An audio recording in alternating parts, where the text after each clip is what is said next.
Yeah, I'm buck wild crazy. Now, you see this? This is something I made. Well, actually, I didn't make it, but I just doctored up something for a book cover of mine. Back Musings of the World's Fool, and I had my Joker cap on. My dog can't stand this thing. I don't know why he can't. He just nuts up when I play. But instead of the little bells at the end, I have little crosses. Yeah, because the world says that we're fools. Well, maybe the world says we're fools because we don't tell the truth. Yeah, I went there. Okay, it's too often we get this notification. Oh yeah, when you accept the Lord, that it's all going to end. No, no, no, no, no. That's a foolish situation. Why? Because there is a legality to evil. Yes, there is. There is a legality to evil. Earlier, I mentioned how Satan uses military tactics. So what does he do? He first conquers the land, and then he gets the people. So as long as he has the land, he controls who gets to the people.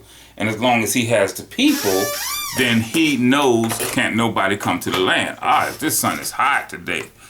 Yeah, I'm thankful though. I'm here to feel it.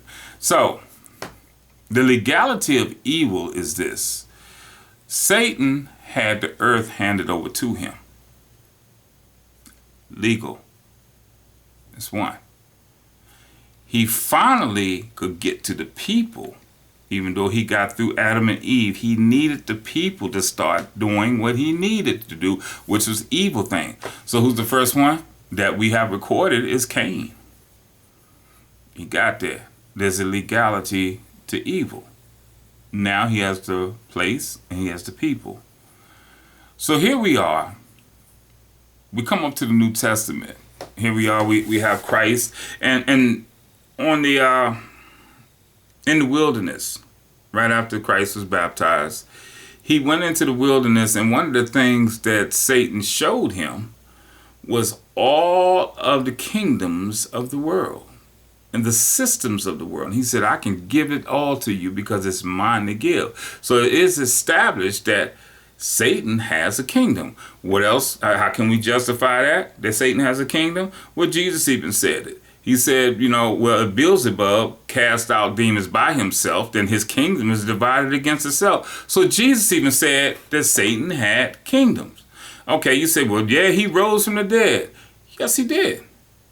Our mandate is still to have dominion, to build the kingdom, and to keep pushing forward. Wonderful. So, let's go back and think about that. The legality of evil over every area in this earth. Because this earth is going to leave. We're going to have a new heaven, a new earth, New Jerusalem. But over every aspect and area of this earth, there's a principality. Now, you have many different levels of demonic activity. And some of us, coining a phrase to someone else, you can't even cast out the garden snake variety of demon, much less a cobra or a dragon. We can't even do a garter snake because we don't understand the legality of evil. So in order to be legally powerful, it takes the legal person. It takes the word of God. It takes Jesus. And then we have the power over all the works of the enemy.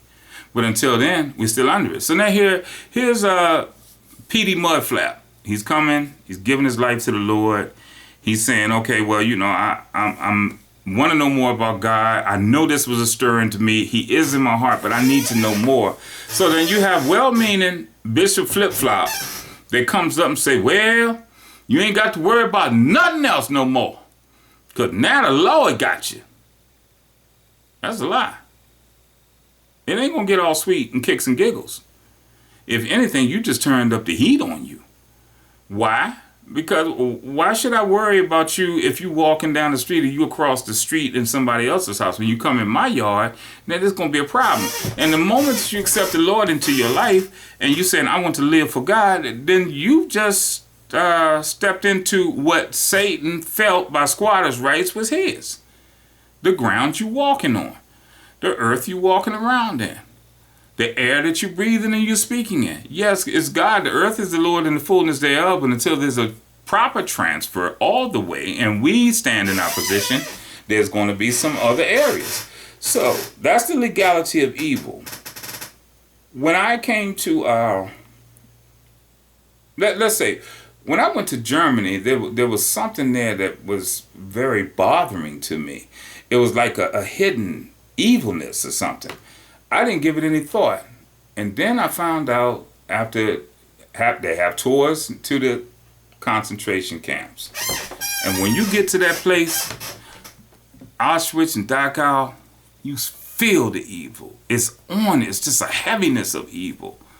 One guy, I can't even remember his name, but I think the last name was Leonard. He was Jewish. Man got off the bus and bust into tears at Auschwitz.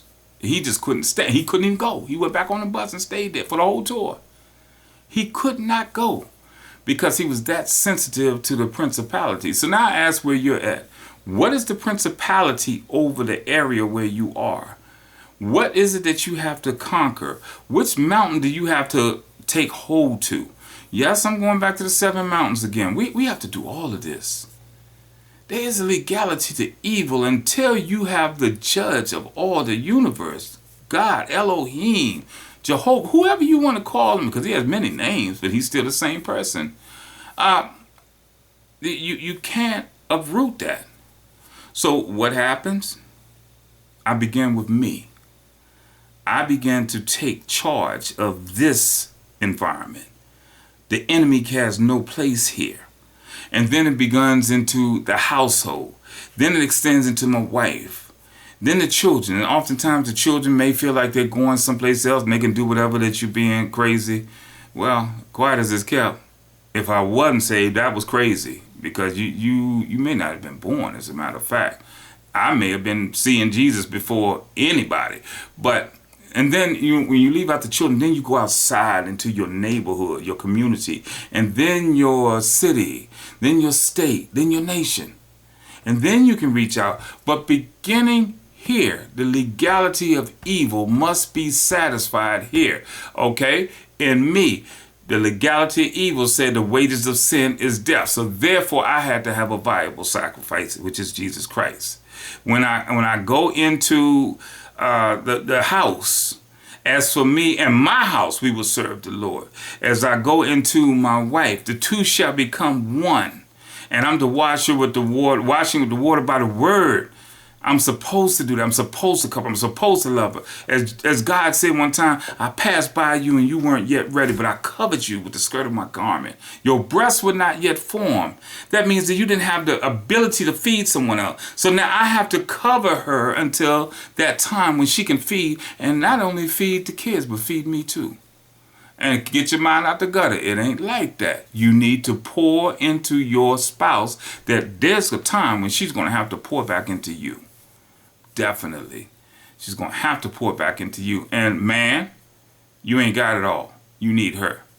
Okay, so now that's being satisfied. The legality of evil has just been satisfied. And with all of these same motions, I progressively go across the earth. Yes. But you know, I do recognize that there is a legality to the evil in this world. And the best part about it, God ain't handling nothing down here except through us. And on this earth, the human will is stronger than God, because God will not overrule what he has given us to rule. So here we are. We're satisfying the legality of evil, but now we have to replace it. So if I satisfy the legality of evil, what do I replace it with? That's not a trick question. Once I satisfy the legality of evil, I must replace that system with another system. And then what I would do is replace that system with the theocracy of God. Theocracy is nothing but remembering what God said. And as we remember what God said, now we're okay. As we remember what God said, we are okay. Because now it's not on us to figure out our way. God has already laid it out. We follow him. That's how you replace the legality of evil. So you say, well, I live in a country, I live in America, a democratic republic. No, it is not a democracy. It is a democratic republic. Whole different teaching. But this is what I would like people to do. In this democratic republic, before I even think about here, I look up to him there. Because my prayer to get this legality of evil out of here is thy kingdom come. Thy will be done on earth as it is in heaven. So let's not get all kicks and giggles when somebody tells us this. Man, I wish somebody had told me this a long time ago. The legality of evil is still here, and that's the reason why you're just not going to float through the earth and you're not going to tiptoe through the tulips and kicks and giggles. No, you're going to have opposition. Ye shall have tribulation. So we need to start teaching the reality of it, that even though we have tribulation, we serve and love the one who's overcome it all. All of it. Every temptation that is common to man. So I want you to understand that yes, evil does have a legality, but I got a Supreme Court. So all of that's coming back. Just remember, be careful when you're running in someplace and you're not, should I say, legally, positionally, or in power to move that principality. Seek God, know your level. I don't want to see anyone ending up like the sons of Sceva. We think we got something going on, then we find out we don't. So I would suggest everyone batten down, look at the Lord, ask, what am I going to do? It's the same as me. If I am to lift, let's just say NFL, my team, the Washington Redskins, a lot of prayer, a lot of fast for them, especially after yesterday. Oh, well, let's come back. Okay. My ability to play football on a team is very limited. And it's definitely not the one, how should I say, NFL level. Right now, I'm picnic level. Yeah, we're going to play for a few minutes at the picnic. I'm going to sit down. And I ain't going to be running in. I'll be a blocker. I even be quarterback. But we ain't going to be doing all the faking and moving. No, that ain't going to. So you know your ability. And that's the same thing as when you have to take control. If you don't know Christ, you don't know your ability. Because it's through him that we live and move and have our being. So while there's a legality of evil, there's also an overruling of the sentence and the punishment. But until you're in the right court, the court of God, the court of the temple, you ain't got that going on. Ensure that when you step out today, you ask God to show you everything, because you have dominion over all of it. You have power over scorpions and serpents. You have it all. And Jesus even said, death, hell, and the grave, because of him, we are to sit with him in heavenly places. Not here. We're to be seated in him. And that goes back into what Satan was saying. He took Jesus into the mountain to see the intimate working, to be enveloped by it. And he said, now I can show you this. Jesus said, no, that's the evil that he had. And he had legal claims on all of that. But he does not have legal claims on us, because Jesus said we are seated with him in heavenly places. So how about we stop looking around and seeing, oh man, this wrong, that wrong, the other wrong. How about we just start looking down? Because I'm seated with him at the right hand of the Father in heavenly places. And it's only at that point, instead of me looking around now, that I can look down and say, Lord, I'm seated with you, so I see exactly what's going on. Now, there is no legality of evil in my life, because I'm seated with you in the presence of the Father, and he cannot come there anymore. God bless you. I'll holler at you on the next break. Hopefully I won't have no next break. Maybe I'll go to sleep. Enjoy. God bless you all.